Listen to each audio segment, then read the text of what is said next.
Okay, this is going to be part 2 of my winter 2014 bookshelf tour.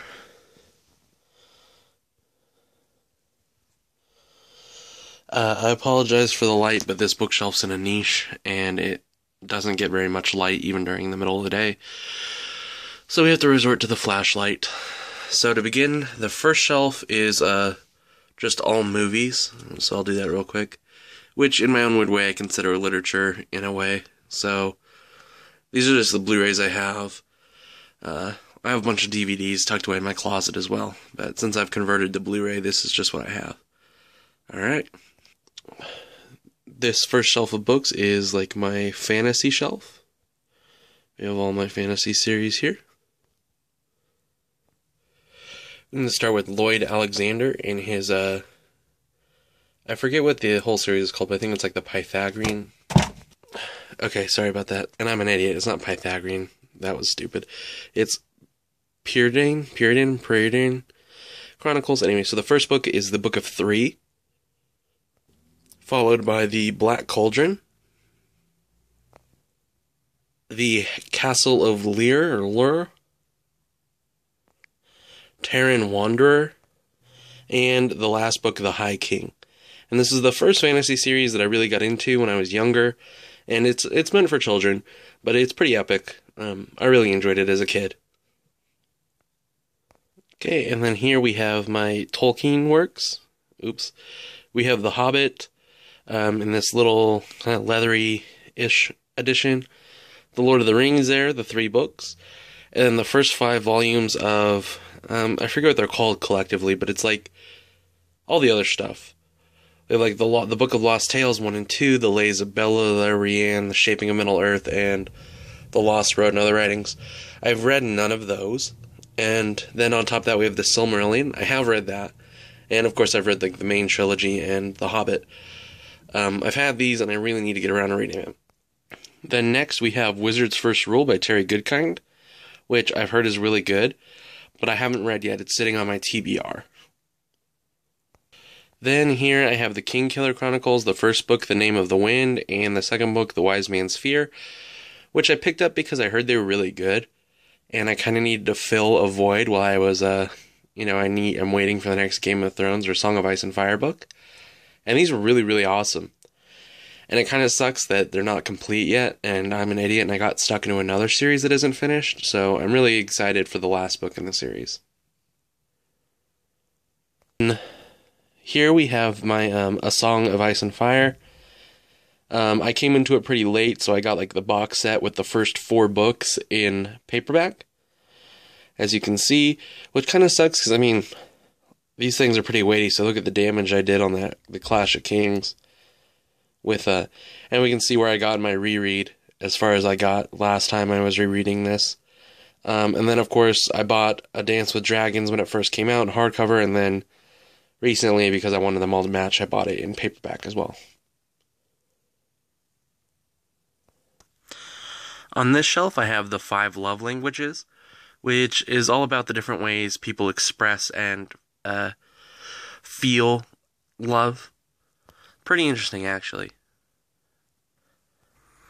Here we have On Kevin's Boat, which is a wonderful collection of poetry by one of my professors.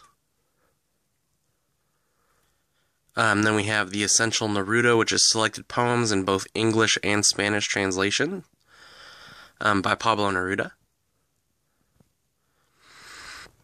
Then we have A Field Guide to Demons, Fairies, Fallen Angels, and Other Subversive Spirits, which I've had for years. It's really cool. It's kind of interesting. I look back on it because it has to do with a lot of like the folk stories behind these different little creatures. So it's really entertaining to read. Then we have Jasmine by Bharati Mukherjee, which I probably butchered her name, but I had to read this for an American Lit class. It is about a young Indian woman who eventually moves to the United States and kind of her journey discovering herself and also her new identity. It's really interesting. It seems kind of boring at first, but once you really get into it, there's a lot of interesting dynamics going on. Then, of course, we have the classic Candide by Voltaire, which is a hilariously bleak book. very funny. I highly suggest reading it. Here we have 2001: A Space Odyssey by Arthur C. Clarke. Arthur C. Clarke is an amazing science fiction writer. And, his other book, Childhood's End, is amazing. I don't think I have a copy anymore, but this was a really awesome book, and I've never actually seen the film. I know that's blasphemous, but, yeah, this book's amazing. Here is Scar Tissue, an autobiography by Anthony Kiedis, with help of Larry Sloman.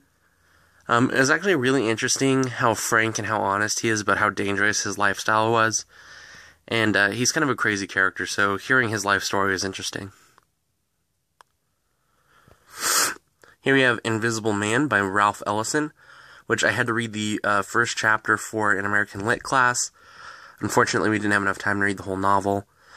And this is incredibly high up on my TBR. I really, really want to read this soon.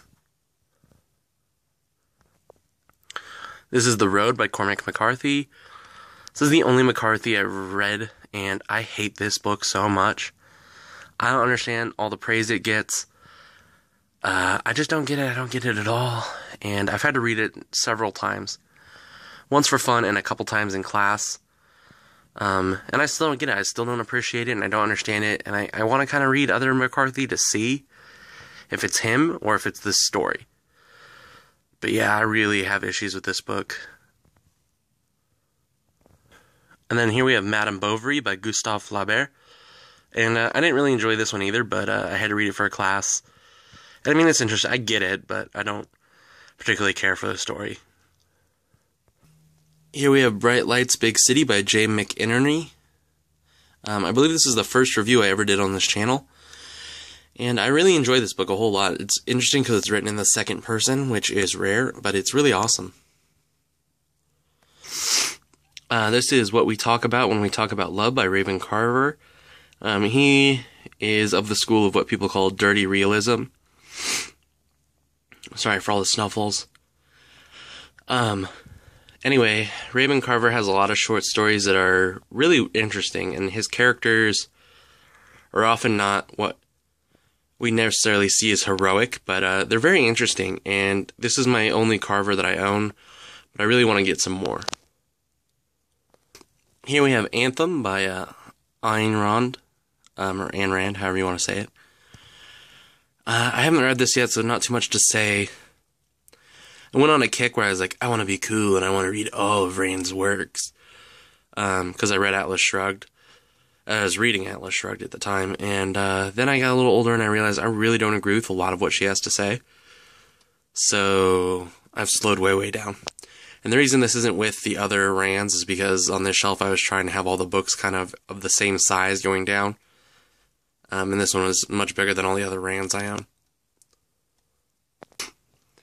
Here we have Ready Player One by Ernest Cline, which is very entertaining, highly entertaining book. This is when I changed my review structure, and so I kind of, I don't know. It made it hard to review a book like this, which is, on its own, really entertaining, but not necessarily what I'd consider time capsule-worthy literature. But if you're looking for something fun and entertaining and, you know, clever to read, this is something I highly suggest. Here we have Libra by Don DeLillo. I had to read this for a class. It is about the assassination of John F. Kennedy, and the chapters alternate between the perspective of Lee Harvey Oswald and a group of ex-CIA agents plotting an assassination attempt on the president. It's really bizarre. Don DeLillo is a weird dude. All of his books are kind of weird. I really enjoyed it, but it's because I read it at a slow pace because we were assigned certain chapters and we had to really go over them. Otherwise, it can be a little confusing. And there's a lot of hidden symbolism in there. But it's a really thought-provoking book, and I highly suggest it. Here we have How to Back Up a Trailer and 101 Other Things Every Real Guy Should Know, because I'm sadly lacking in manly knowledge. So I have a cheat sheet. And in a similar vein, we have The Complete Sportsman's Encyclopedia by Francis H. Buzzacott. And this is like pretty old. I mean, this is written a long time ago. But it's kind of interesting. It's got different tips for sort of woodsy type things. So I like it. I bought this when I was in middle school because I thought it was funny. The Worst Case Scenario Survival Handbook to Parenting. I mean, they have examples in here of how to sell your kidney on the black market to pay for a college tuition. So, I mean, it's kind of humor. It's really humorous. And I've always thought it was kind of hilarious, so I keep it. Here we have The Young Man's Guide, Classic Wisdom for Improving Mind, Manners, and Morals by William Olcott. And this is just sort of little gems of wisdom for how to lead a better life. Again, pretty old, but some of them were pretty good. Here we have the play Inherit the Wind by Jerome Lawrence and Robert E. Lee. It's a fantastic play. I really, really love this. Okay, here we have my Rands. As you can see, We the Living, The Fountainhead, and Atlas Shrugged. As you can tell, the only one that's at all dirty is Atlas Shrugged. That's the only one I've read of hers. And I bought all of her stuff at the same time, thinking I was going to be, a genius. And then I realized that we don't agree on a lot of things, so I kind of have not been excited to dive back into the other ones. I will at some point, but not right now. Then, because I'm getting lazy, we have The Exorcist by William Peter Blatty, which is a really great book. The Godfather by Mario Puzo, which is also a spectacular book. I mean, the films are great for both those, but the books are equally as good. Then Mythology by Edith Hamilton. And After Many a Summer Dies a Swan by Aldous Huxley. I really enjoy Huxley. He's an interesting character. And I have his books kind of stashed in all sorts of weird places. So anyway, that is this shelf.